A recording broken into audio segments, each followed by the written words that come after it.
নমস্কাৰ, আজি ভিডিঅ'টো আৰম্ভ কৰিছোঁ মোৰ এগৰাকী বান্ধৱীৰ ঘৰৰ পৰা। এয়া বান্ধৱীৰ ঘৰত খুৰা আৰু পৱন গীতে কথা পাতি আছে।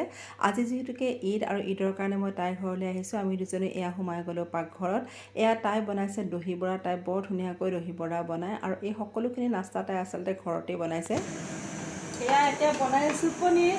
এইটো বিলাহী, পিঁয়াজ আৰু গাখীৰ আৰু দিছোঁ ক্ৰীম। এইটো পটাপট হৈ যায়, খাবলৈও বহুত টেষ্টি হয়। আৰু এইপিনে এয়া হৈছে চেৱাই। আজি ঈদ বুলি তাইৰ ঘৰত বহুত আলহী আহিছিলে, সেইকাৰণে অকণমান ময়ো লাগি ভাগি সহায় কৰি দিলোঁ। দহি বৰা মৃদুস্মিতাই এইটো পৰা স্পেচিয়েল বনাব জানে। দহি বৰাটো বিৰাট টেষ্টি হয় আৰু মই খাই পেলাই কৈ আছোঁ কেনেকুৱা হৈছে। বহুত ধুনীয়া হৈছে। মোৰ সকলো সময়তে তাই মোৰ লগত থাকে। আপোনালোকে নিশ্চয় মোৰ ভিডিঅ'বোৰত দেখিছে। সৰুৰে পৰা ইছলামধৰ্মী লোকসকলৰ লগতে ডাঙৰ হৈ আহিছোঁ। নিজৰ ধৰ্মক ভাল পোৱাৰ কাৰণে আনৰ ধৰ্মকো সন্মান কৰিবলৈ জানো। তাই বহুত কিবা কিবি বনাই পেলাই ৰাখিছিলে।